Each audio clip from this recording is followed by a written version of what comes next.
Here we go. Let's start with C4, Murillo Souza. Okay. G6. Now maybe we'll get some kind of symmetrical setup. See how black wants to set up his center pawns. He can ignore that for a while and just castle. Knight f6 and castle. Okay, but he wants to go with c6 and d5, presumably. He hasn't played it yet. Okay. So if I play e4 here and he plays d5, I take, he takes, I take, he takes. Actually, I have that covered between the knight and the bishop, so I can play e4 and he cannot play d5. Okay, so he goes with a symmetrical setup. I mean, with e5. It's not the symmetrical English anymore. But I can go with a Botvinnik setup here. Yeah, let's start with knight to e2. Keep a clamp on this square with the bishop and the knight pointing there on d5.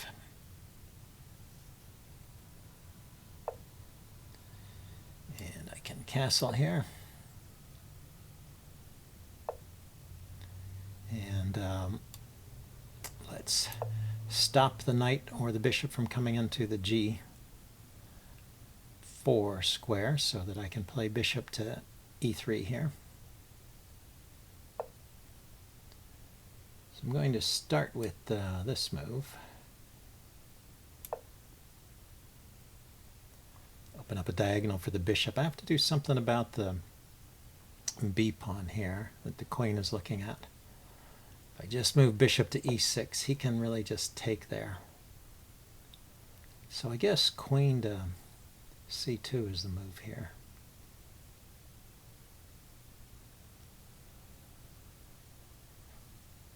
I could consider b3. b3, but this knight is a bit loose. It's defended by this knight, but the bishop is not coming through here. I think I like this better, though. Queen c2, holding onto the pawn that way, not committing the b pawn. Maybe I want to push it all the way forward at some point, and I can get my bishop out to e6. e3 rather. Okay, and now that things have locked up, I can pop a knight in here. Let's put the rook here, though. Let's go with rook to b1, maybe threaten that. Okay, and then knight here or pawn here. Let's move the king to h2 first and then play with f4. He switched his queen around. Okay, so f4.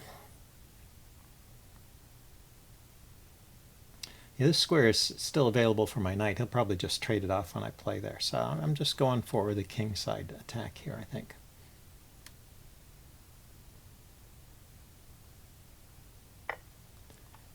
And yeah, this is an interesting moment. Taking with the pawn brings up the idea of pawn to f5 and opening things up further. And maybe I can get something on the g file here. But it could backfire along this diagonal where his queen is. Taking with the knight hits the bishop, and now I'd have two knights looking at this good square here. Yeah, let's take with the knight. Keep my king a little bit safer. Could have gone either way there, I guess.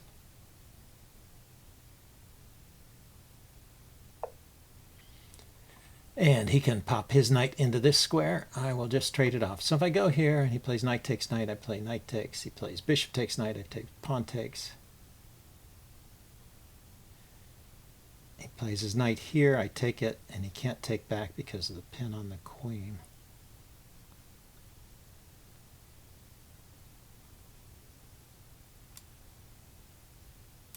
Let's go with this.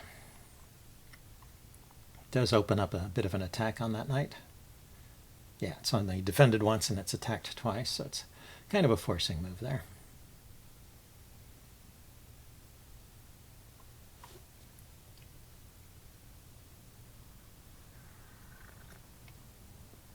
The knight, I suppose the knight could consider going to h5.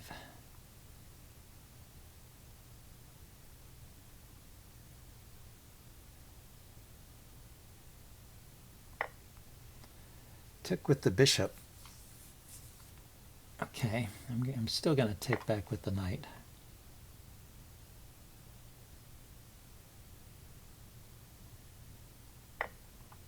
Then I'm going to take with the pawn here. I know. If he puts his knight here and I take, he can take back with the bishop.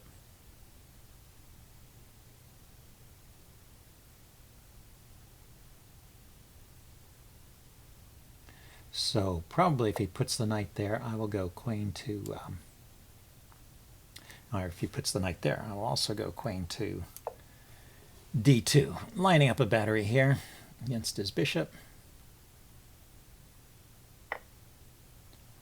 And he takes a pawn. Yeah, it's true. Maybe I should have worried about that. Yeah, let's take care of that. Let's take care of that bishop. See, well, actually, it doesn't necessarily take care of it. Let's see what he wants to do with it. Nothing. Okay, let's take that off.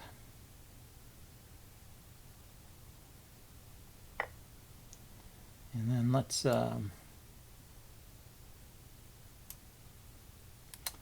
I see. Okay, let's lift the rook like this to defend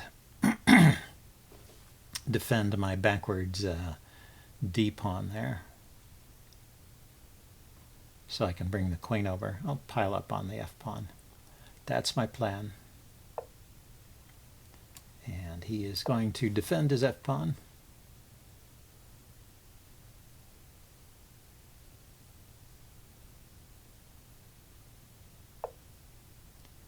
And I was thinking I could play here. The idea of coming into f6, I'm just checking his king back.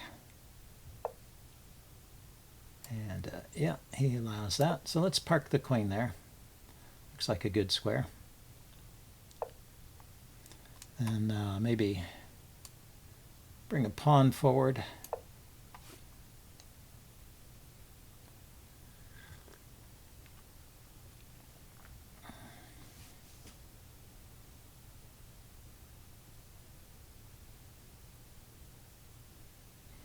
He can bring his knight around. He could go, I was wondering how he'd get this knight back into play. He could go knight to c2 to d4 rather.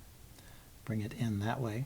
He has to give up pressure on my d pawn, but I think it's better for him to try and activate that.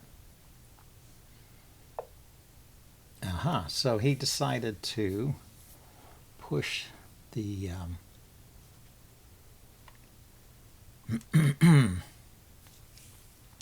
push his h-pawn to stop mine. The interesting thing is I have a light-squared bishop, so I could consider some kind of pressure on the on this g-pawn, which is on a light square. Let's start by repositioning the bishop here. Maybe, you know, queen g4, bishop to, queen g5, bishop to f5.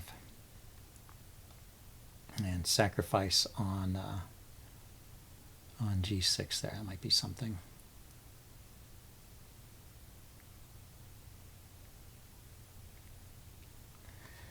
Actually, there is a sacrifice on g6 already. It's just a queen for a rook, so it's probably not good. I take, he takes, I take the rook with check. King comes forward, and there's no big follow-up. But if I had the bishop, let's think about it.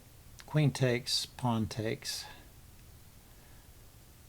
Here, check, king up, bishop here, or, yeah, the pawn is still there. Bishop here. It's not looking that great. So he takes over the g4 square, preventing me from playing there.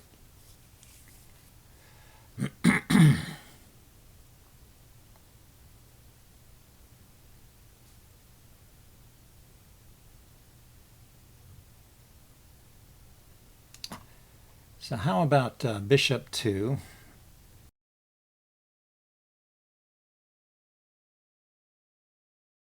Bishop e6 was what I was about to say there when suddenly the sound cut out. So the rest of this video, there is no live commentary.